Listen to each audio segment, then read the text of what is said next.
The True Story of the Three Little Pigs by A. Wolf, as told to John Cheska, illustrated by Lane Smith, and read by Mr. Alicea. Everybody knows the story of the three little pigs, or at least they think they do. But I'll let you in on a little secret. Nobody knows the real story, because nobody has ever heard my side of the story. I'm the Wolf, Alexander T. Wolf. You can call me Al. I don't know how this whole big bad wolf thing got started, but it's all wrong. Maybe it's because of our diet. Hey, it's not my fault wolves eat cute little animals like bunnies and sheep and pigs.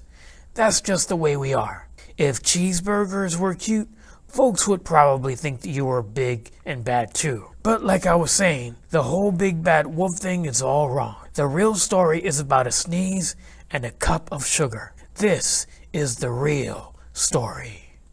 Way back in once upon a time, I was making a birthday cake for my dear old granny. I had a terrible sneezing cold. I ran out of sugar.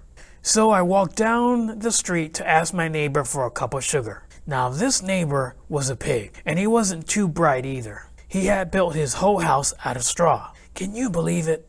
I mean, who in his right mind would build a house of straw? So of course, the minute I knocked on the door, it fell right in. I didn't want to just walk into someone else's house. So I called, little pig, are you in? No answer. I was just about to go home without the cup of sugar for my dear old granny's birthday cake. That's when my nose started to itch. I felt a sneeze coming on. Well, I huffed, and I snuffed, and I sneezed a great sneeze. And you know what? That whole darn straw house fell down. And right in the middle of the pile of straw was the first little pig, dead as a doornail. He had been home the whole time. It seemed like a shame to leave a perfectly good ham dinner lying there in the straw. So I ate it up. Think of it as a big cheeseburger just lying there. I was feeling a little better, but I still didn't have my cup of sugar. So I went to the next neighbor's house. This neighbor was the first little pig's brother. He was a little smarter, but not much. He had built his house of sticks. I rang the bell on the stick house. Nobody answered. I called, Mr. Pig, are you in? He yelled back, Go away, Wolf. You can't come in. I'm shaving the hairs on my chinny chin. I had just grabbed the doorknob when I felt another sneeze coming on.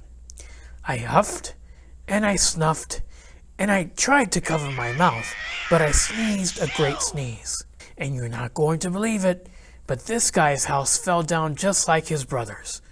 When the dust cleared, there was the second little pig, dead as a doornail. Wolf's honor. Now you know food will spoil if you just leave it out in the open. So I did the only thing there was to do. I had dinner again. Think of it as a second helping. I was getting awfully full, but my cold was feeling a little better. And I still didn't have that cup of sugar for my dear old granny's birthday cake. So I went to the next house.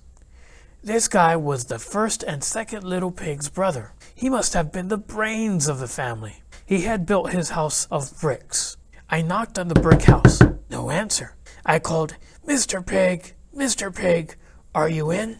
And do you know what that rude little porker answered? Get out of here, Wolf. Don't bother me again. Talk about impolite. He probably had a whole sack full of sugar. And he wouldn't give me even one little cup for my dear sweet old granny's birthday cake. What a pig.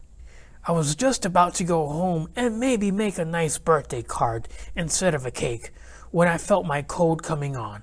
I huffed, and I snuffed, and I sneezed once again.